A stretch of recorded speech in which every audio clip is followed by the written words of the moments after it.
On est parti, on vient tout juste de partir. All right, bonjour tout le monde, bienvenue au défi 28 jours. C'est un plaisir d'être là avec vous aujourd'hui. J'espère que vous allez bien. On va commencer le défi avec le programme d'entraînement, juste pour une raison de logistique, pas à cause que l'entraînement est la chose la plus importante là-dedans. C'est juste à cause que si je passe le programme en premier, ben, le monde peut commencer plus vite. Mercredi de cette semaine, je vais parler de tout ce qui est. Vous allez voir aujourd'hui, je vais parler beaucoup de base de l'entraînement, base de l'entraînement plus à domicile aussi, sur quoi focuser, comment s'assurer qu'on crée un mécanisme de progression. Puis, mercredi, ça va être un peu la même parenthèse avec l'alimentation et la perte de gras. Donc, c'est quoi que la littérature scientifique nous dit sur la perte de gras? Qu'est-ce que la littérature scientifique nous dit sur maintenir une perte de gras? Ben, on va faire un peu la même affaire aujourd'hui, sauf pur et net sur l'entraînement, comment s'assurer de progresser à domicile parce que bouger à domicile, c'est une chose, mais s'entraîner puis avoir des résultats, c'en est un peu un autre. Puis, on se ramasse dans une espèce d'hybride fucké avec la pandémie, en fait, où est-ce que le mécanisme que les gens connaissaient le plus, le mécanisme qui est le plus simple de progression d'entraînement, la surcharge progressive, dans le sens que tu fais juste au gym, tu fais ton bench press, tu fais 12 reps, tu fais juste racheter 1,5 livre de plus, ou tu fais juste monter tes poids, ou tu fais juste monter tes reps. Ce mécanisme de progression-là, qui est juste logistiquement très simple, et puis qui est par défaut celui que le monde font tout le temps, ben, on n'y a plus accès. On n'y a plus accès. Fait que la base de l'entraînement, la majorité des gens est plus là. Fait qu'il faut qu'on comprenne un peu c'est quoi ce mécanisme-là, comment est-ce qu'on s'assure de donner à notre corps une raison de progresser, comment on s'assure d'avoir des résultats dans le temps. Puis ce programme-là devrait répondre à ça, mais comme je dis tout le temps à mes clients, le programme n'est pas aussi important que l'intention derrière le programme, c'est pas aussi important que votre exécution, puis c'est pas aussi important que ce que vous visez comme développement avec ça. On va tout regarder ça ensemble. Euh, la raison pour laquelle je le fais sur Zoom, au lieu de le faire sur tous les autres lives vont être directement dans le groupe Facebook. La raison est vraiment simple, c'est à cause que je ne peux pas partager mon écran sur Facebook. Et là, je vais regarder le programme avec vous directement. Je vais checker ça en même temps. Fait que je vais vous partager mon écran immédiatement. Vous devriez avoir le programme qui vient juste d'apparaître comme ça ici. Fait que là, ça, c'est disponible dans le groupe Facebook. Dans la publication du groupe Facebook, vous avez aussi tous les. Je vais juste aller sur les exercices comme ça. Vous avez tous les liens vidéo de tous les exercices. Là, je sais que j'ai déjà reçu quelques questions dans le message sur tout ce qui est progression et tout ce qui est jaune. C'est pour ça que je l'avais mis en jaune, puis c'est pour ça que je voulais prendre le temps de l'expliquer aussi aujourd'hui. Bonjour à tout le monde qui se connecte, j'espère que vous allez bien. Je suis en train de partager mon écran, fait que j'ai comme pas la liste des gens qui sont connectés, mais je vous salue, j'espère que vous allez bien. Merci d'être sur le défi, c'est un plaisir de vous avoir ici. Puis j'ai déjà reçu une couple de questions sur tout ce qui est progression, fait qu'on va les regarder ensemble. Mais la première chose qui est à savoir, c'est que le programme est vraiment fait pour une clientèle qui est débutante intermédiaire. Fait qu'on n'est pas censé tomber dans des grosses progressions d'exercice. Fait que, c'est pour ça qu'il n'y a pas une méthode précise d'entraînement. Tout est fait pour être le plus simple possible. Et c'est super important parce que ça, c'est un prédicteur très, très, très important de est-ce que les gens vont continuer à s'entraîner, est-ce que le comportement va être répété dans le temps, c'est est-ce que c'est simple.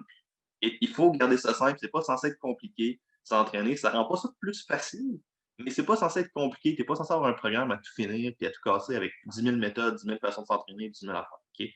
Fait on va regarder le mécanisme de progression de ce programme-là, puis c'est ça qui est super important de comprendre avant de starter. Comme je l'ai dit tantôt, le corps, contrairement à ce que pas mal de monde pense, ce qui fait que tu as des résultats au gym, c'est pas. Il y a deux personnes dans la salle d'attente. Et voilà. Bonjour tout le monde, j'espère que vous allez bien. Euh, fait on va juste. Je suis en train d'enregistrer le live et que je vais starter sur mon live. Merci d'être avec nous. C'est un plaisir que vous soyez là. Euh, Qu'est-ce qui fait qu'on progresse en entraînement? C'est pas une question de machine, c'est pas une question d'équipement. Il n'y a rien qui fait que quand tu rentres magiquement au gym, tu as plus de résultats que si tu t'entraînes à domicile, ou il n'y a rien qui fait qu'un cours de Zumba est moins efficace qu'un entraînement en gym. Ce qui fait que tu vas avoir des résultats, c'est super simple, c'est un concept qu'on appelle la surcharge progressive. Où est-ce que tu mets un stress sur ton corps, quelconque, qui va légèrement dépasser ses capacités. Ton corps récupère de ce stress-là. Ensuite, revient. Il y a quelqu'un qui son micro est ouvert. Comme mon écran est partagé, ben, je n'ai pas la liste des personnes. Je vais juste vous demander de fermer votre micro, s'il vous plaît, ceux qui sont ouverts. Puis, comme. Fait que c'est ça, c'est vraiment, vraiment ce concept-là qui est super, super important. C'est quand vous êtes au gym, ben, vous créez un stress sur votre corps. votre corps récupère de ce stress-là. Ensuite, vous revenez plus fort. Puis là, vous pouvez mettre un stress sur votre corps qui est un peu plus grand que la dernière fois. Puis c'est ça qu'on appelle ce mécanisme-là, que vous devenez meilleur de fois en fois. Un mécanisme qu'on appelle de surcharge progressive. Puis c'est ça qui manque avec pratiquement tous les programmes d'entraînement que vous voyez sur Internet en ce moment. C'est ce qui manque avec tous les gros cours de groupe plus mainstream. C'est que les exercices changent pratiquement toutes les semaines. Les répétitions peuvent. Ben, en fait, à moins que vous traquez vos répétitions de vos trainings, ben ça va changer à toutes les semaines. Le temps de repos n'est pas nécessairement compté, il n'est pas mesuré. Fait que ça devient très, très, très difficile de s'assurer une progression parce que tes entraînements ne sont pas nécessairement comparables l'un entre l'autre. Tu n'as pas ce mécanisme-là qui est crucial à une progression d'entraînement. Puis ça, il faut garder ça en tête lorsque on fait ce programme-là. Ça, c'est vraiment, vraiment important. C'est ça qu'on veut aller chercher. Et tout est fait en fonction de cette très, très simple décision-là de comment est-ce qu'on peut devenir meilleur, comment est-ce qu'on peut progresser. À une exception près, que je vais reparler beaucoup, beaucoup plus en détail vendredi. Vendredi, je vais tomber juste quasiment à 100% là-dedans parce que je pense que c'est important, tout l'aspect motivation, parce qu'il y a bien des fois que ça ne vous tentera pas de vous entraîner, il y a bien des fois où est-ce que vous allez avoir un training qui est moins idéal pour quoi que ce soit d'autre. Ça se peut. Là. Vos trainings ne sont pas toujours être censés être j'ai des étoiles dans les yeux, tout va bien, puis la vie est belle. C'est pas censé ressembler à ça tout le temps. Mais à une exception près, qui est genre un training pas parfait est mieux qu'un training pas fait. Okay? Si jamais d'adapter votre training, de changer une coupe d'affaires, ça fait que vous faites votre entraînement versus pas le faire, là, ce que vous faites n'est pas aussi important.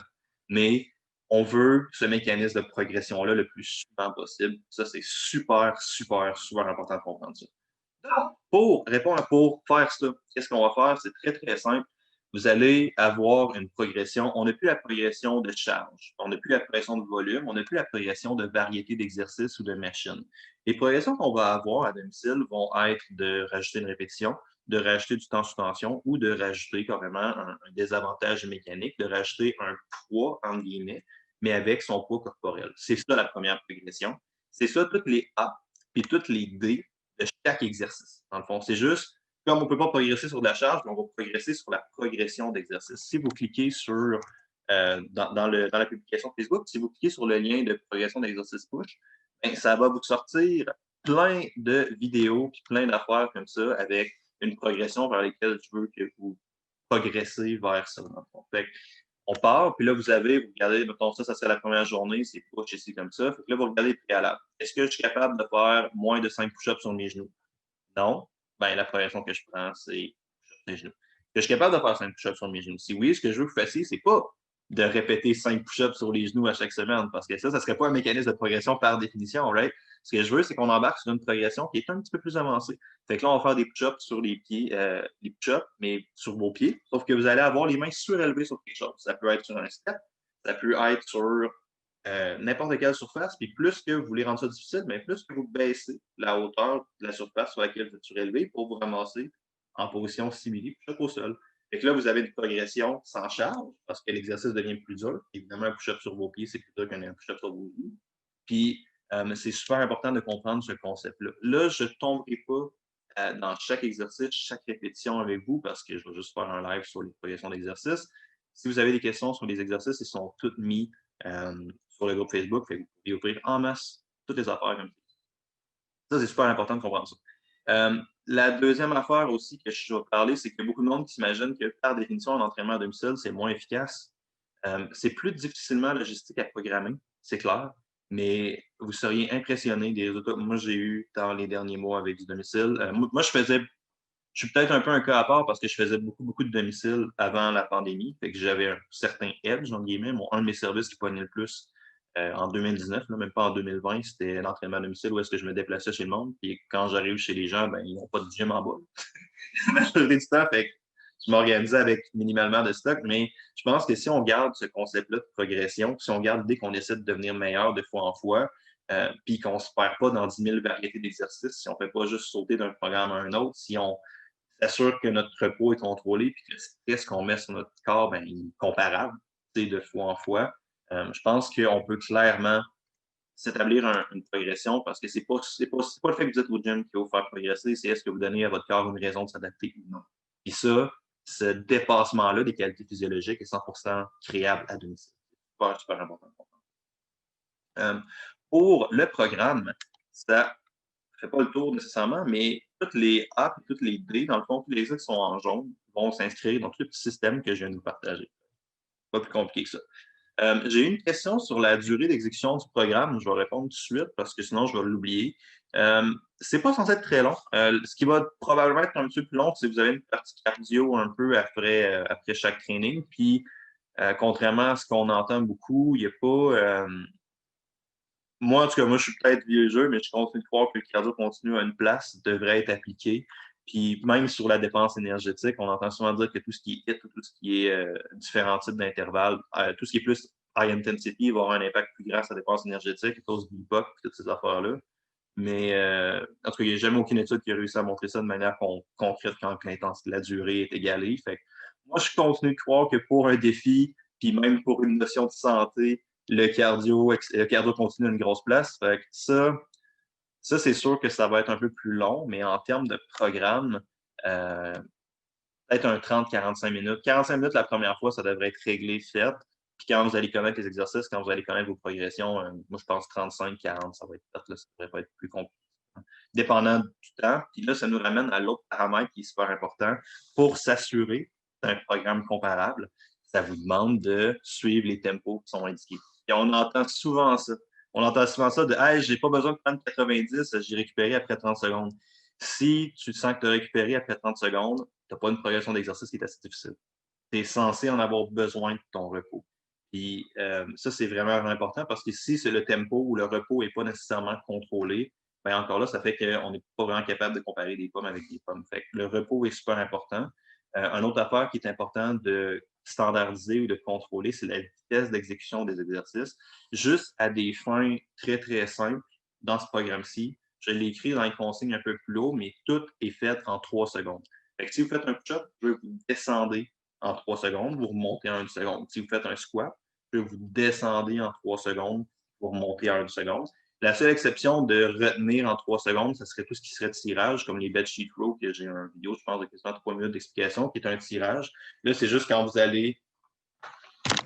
Même, mettons, je fais mon tirage, je suis comme ça, c'est quand je descends en bas ou quand je me laisse tomber de même que je retiens en 3 secondes. Mais vous avez toutes 3 secondes de retenue à chaque fois que vous faites un exercice. L'exception serait les exercices statiques, genre les planches, ces affaires-là. Mais je ne peux pas retenir 3 secondes une planche parce que vous faites juste maintenir une position. T'sais. Puis c'est ça, vous avez votre exercice ici, vous avez 4 fois 3 à 5 reps, 90 secondes de repos. 3 fois. Puis là, vous avez une lettre ici, A, l'exercice. Ici, on a une autre lettre qui est alors, en fait, on a un chiffre, une lettre B1, B2. C'est quoi? C'est juste un superset. Fait que la différence entre A, c'est que vous faites une série 90 secondes de repos, une série 90 secondes de repos, une série 90 secondes de repos.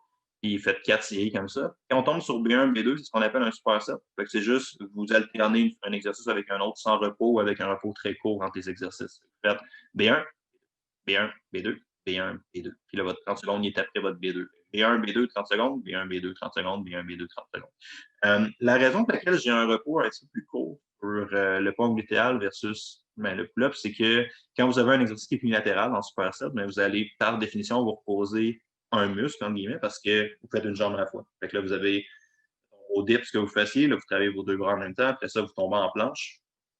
Pas en planche, en pont. Peut-être un pont glutéal à une jambe, mais vous avez une jambe qui ne travaille pas, fait que vous avez un simili break. C'est juste pour ça qui est un peu plus bas.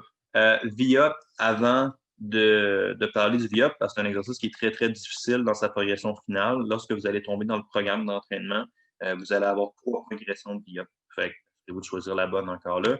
Planche latérale, c'est assez simple. Jambe progression, c'est exactement le même concept que ce que j'ai fait dans l'autre, au début de vidéo, on explique la progression de push.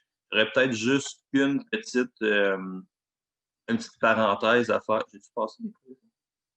Ouais, j'ai passé des progressions. J'aurais peut-être juste une petite parenthèse à faire sur les progressions. J'ai écrit 6 à 8 de l'entraînement de jambes parce que ça va être un espèce de milieu. Vous allez pas venir dans ces répétitions-là, mais plus que vous allez progresser ou si vous partez avec un niveau avancé, si vous êtes dans un skater squat ou un pistol squat, 6 à 8 skater squat, c'est un descent training, là, fait que ça se peut que vous deviez réduire vos répétitions. Mais pour l'écrasante majorité des gens, là, vous allez vous tenir dans probablement ça toute la durée de l'entraînement. 6 à 8, soit c'est squat, soit c'est lunge, soit dans le début de progression de Après ça, vous embarquez sur votre cardio et ça conclut votre journée 1. Pas plus compliqué que ça. Toutes les vidéos d'exercice sont toutes disponibles sur Facebook. On vous a tout cliqué ça. Jamais vous avez cliqué ça. On vous a tout filmé ça. Jamais vous avez des questions sur quoi que ce soit, n'hésitez pas à les poster sur le groupe. C'est un plaisir d'avoir de vos nouvelles. Le monde a déjà commencé à poster. Le monde a déjà commencé à m'écrire. Le monde a déjà commencé à s'échanger entre eux. Ça, c'est super cool de voir ça. N'hésitez pas. On est là pour ça. Deuxième. Ah, je me suis trompé. Je vous ai montré la progression 2 tantôt. Mais c'est pas grave parce que le concept reste le même. C'est juste les concepts qui sont importants de retenir, mais j'étais pas sur la bonne journée. Fait que les exercices vont varier un peu. Par contre, la beauté d'un programme comme ça, c'est que toutes les progressions vont rester les mêmes. Fait que, retenez tout ce que j'ai dit sur comment est-ce qu'on s'entraîne. La seule différence, c'est que les exercices vont être un petit peu différents. Parfait, ça. Fait que ça va faire le tour de notre première progression, dans le sens que on embarque sur la journée 2. Journée 2, vous avez exactement le même warm-up. Il y a quelqu'un que son micro est ouvert. Je vais vous demander juste de le fermer, s'il vous plaît, avant qu'on continue. Vous avez, c'est quoi? Vous avez le même warm-up à chaque journée d'entraînement. Je vous dirais, c'est vraiment, vraiment pas compliqué, le warm-up, encore là, parce que je voulais vraiment consciemment garder ça le plus simple possible. La seule affaire, c'est quand vous allez cliquer sur le lien, vous avez des vidéos d'échauffement. C'est 3 petits exercices, 2 à 5 minutes de step-up. C'est vous montez vos escaliers. Si vous n'avez pas d'escalier, faites ça sur place. Juste un petit 2 minutes où est-ce que vous bougez un petit peu plus. Les rotations d'épaule, c'est pas compliqué. Vous faites 10 petites rotations d'épaule, 10 moyennes rotations d'épaule, 10 très grandes rotations d'épaule. Après ça, vous faites la même affaire par en arrière. 10 en avant, 10 petites en avant, 10 moyennes en avant, 10 grandes en avant, 10 petites vers l'arrière, 10 moyennes vers l'arrière, 10 grandes vers l'arrière. Puis inchworm, c'est un peu compliqué à vous expliquer. Fait que, allez juste voir la vidéo, c'est vraiment, vraiment simple. Fait qu'on start tout le temps avec ce petit warm-up-là. Après ça, exactement le même concept que je vous ai expliqué pour l'autre journée, dans le sens qu'on vient choisir la progression d'exercice sur ça. Là, vous prenez votre progression qui est adaptée pour vous. Bed sheet row, puis après ça, on tombe dans les exercices qui sont un petit peu plus musculation. Fait que vous avez bed sheet row, leg curl ici. On alterne. Fait que si vous aviez 4 fois 3 à 5 et 90 secondes de repos, 3 fois 12 à 15, 3 fois max 30 secondes de repos, 45 secondes. Ça, c'est un exercice statique, puis 3 fois 30 secondes de repos. Fait que c'est le même concept dans le sens que vous faites superset, là, un l'autre. Là, moi, quand je vous l'explique, je suis en train de jouer avec ma souris. Et là, j'essaie de le montrer. J'espère que vous voyez ma souris. Je pense à ça. Puis c'est ça. Puis après ça, on a exactement le même concept sur tout ce qui va être progression d'abdos, tout ce qui est progression de corps, où est-ce que là, vous allez choisir votre progression, choisir une progression qui est adaptée, essayer de progresser là-dessus de semaine en semaine. Puis, on tombe dans la partie cardiovasculaire, on tombe dans la partie un petit peu plus intervalle. La raison pour laquelle j'ai fait le programme de cette façon-là, la dernière chose qui me reste à dire sur le programme, après ça, je vais tomber sur une période de questions s'il y en a. La dernière chose que j'ai à dire sur le programme, c'est que c'est vraiment, vraiment important de comprendre que la raison pour laquelle je l'ai faite sous forme de cause, entre guillemets, c'est parce que je veux que vous preniez l'habitude d'écrire vos reps, que vous preniez l'habitude d'écrire combien de charges, mais on n'a pas de charge, pas que à domicile, mais combien de reps vous aviez, parce que les humains, on est très, très, très mauvais pour retenir ça. Moi, mon programme il est imprimé, il est sous ma laveuse en ce moment. Puis, il y a quelqu'un qui son micro est ouvert, je vais juste demander de le fermer, s'il vous plaît. Quand je partage mon écran, je perds la liste des personnes, fait que je sais pas. Fait que si vous êtes capable juste de vérifier c'est qui la personne, juste, ça serait super apprécié, fermez votre micro. Fait que c'est ça, quand vous tombez sur le programme ici, je veux vous noter vos répétitions, c'est super important. À domicile, c'était vraiment important en gym, c'est encore plus important à domicile, où est-ce que là, on compte nos reps, on sait à peu près ce qu'on fait, parce que l'idée, c'est de standardiser ça et de s'assurer qu'on progresse. Fait que, si je fais progression de force, c'est un peu différent, parce que vous allez voir, quand vous faites une progression de push-up, si ça lâche, ça lâche. Rien. Allô, Sophie, je sais pas si ça va bien? Quand vous faites une progression de push-up, c'est quand ça lâche, ça lâche. Mais quand vous êtes tombé sur des progressions plus de musculation un petit peu, vous allez prendre faire 12 reps, 12 reps, 11, 10. Fait que ça vous fait un total, mettons, de 12 plus 12, 24, plus 10, 34, plus 11, 45 reps. L'idée, ce serait de faire 46, 47 reps la semaine d'après. Et c'est pas nécessairement de faire j'ai fait à peu près 15 reps. C'est vous essayez de progresser pour vous assurer qu'on a justement cette intention-là de avoir une progression à long terme dans l'entraînement. Ça, c'est vraiment important. Même ça sur le tower, le curl, ne sous-estimez pas celui-là. C'est ridicule à quel point c'est difficile. quand il est bien fait. Puis on garde nos reps, on garde nos temps. Si jamais vous avez un exercice statique, puis que vous faites pas de reps, dans le fond, vous faites un temps maintenu, ben, c'est pas plus compliqué, vous faites juste noter votre temps, même affaire pour tout ce qui est progression d'abdominaux. Puis moi, je vais faire un petit recap sur tout ce que j'ai à dire. Puis je pense avoir fait le tour. Donnez-moi juste une seconde. Est-ce qu'il y en a qui ont des questions à date sur tout ce que j'ai dit? Je vais arrêter de partager mon écran dans quelques minutes. Puis je vais envoyer le live dans le groupe Facebook. Mais moi, j'ai pas mal fait le tour de tout ce que j'avais à vous dire. Fait que je vais arrêter le partage d'écran. Puis et c'est ça. Est-ce qu'il y en a qui ont des questions sur tout ce que j'ai dit en ce moment? Sinon, je vais juste arrêter le live pour faire. Je vais retrouver le document à quel endroit? Le document est disponible dans le groupe Facebook depuis dimanche. Dimanche, c'est hier? Oui, dimanche, c'est hier. Le document est disponible depuis hier dans le groupe, le PDF, avec tous les liens vidéo qui sont dans le post de cette post du document, dans le fond. Et, je pense que je l'ai mis dimanche à genre 9h45, faire de même. Est-ce qu'il y a d'autres questions sur quoi que ce soit? Est-ce qu'il y a n'importe quoi sur lequel je peux vous aider sur le programme? Je vais attendre un petit 2-3 minutes, et sinon on va y aller. Je vais peut-être en profiter pour voir s'il y a d'autres questions avant d'y aller, parce que je pense que c'est important de le dire. Sur l'entraînement à domicile, un truc qui est très, très difficile, c'est que les gens vont souvent avoir de la misère à se motiver parce qu'on perd l'espèce de gym, on perd l'espèce d'environnement que le monde a sur j'arrive au gym, je m'entraîne, tandis que quand vous êtes chez vous, ben, vous avez bien d'autres affaires à faire que vous entraîner. Un petit conseil que je peux vous donner qui fait vraiment, vraiment une différence, c'est essayer de recréer le plus possible une bulle qui ressemble à un entraînement ou une zone d'entraînement. Si vous êtes capable de dédier une place très spécifique, comme moi, c'est le point qui est là. Je sais pas si vous voyez, là, mais tout mon équipement d'entraînement est là. J'habite dans un appartement, je n'ai pas un gym privé, fait que je comprends bien le monde qui ne sont pas adaptés à ça. Je n'ai pas la chance d'avoir un garage dans mon gym encore. Ça s'en vient, un gym dans mon garage encore. Mais essayez d'avoir une zone qui est juste ça, que vous faites juste cela. Et juste cette tension-là physique d'environnement, je vous dirais, ça l'aide beaucoup. Comme là, je vois que Sophie, elle a une barre à pull-up, puis son gym est là. Fait que ça, c'est quand même très nice aussi. Fait que, c'est pas mal ça. J'ai pas eu l'air d'avoir d'autres questions. Si jamais vous écoutez le programme, le live en rediffusion, puis vous avez quoi que ce soit à faire, ou quoi que ce soit à faire, vous avez une question sur n'importe quoi, n'hésitez pas à commenter, n'hésitez pas à la publier, ça va être un plaisir d'avoir de vos nouvelles. Puis moi, je vais fermer le live là-dessus pour vous souhaiter une bonne fin de journée, puis je vais uploader ça sur le groupe tout de suite. Content que vous soyez avec moi. J'ai hâte qu'on commence ça. Si à tout moment je peux vous aider, n'hésitez pas, ça va être un plaisir, ça va me faire plaisir d'être là pour vous. Puis je vous souhaite à tous une bonne fin de journée.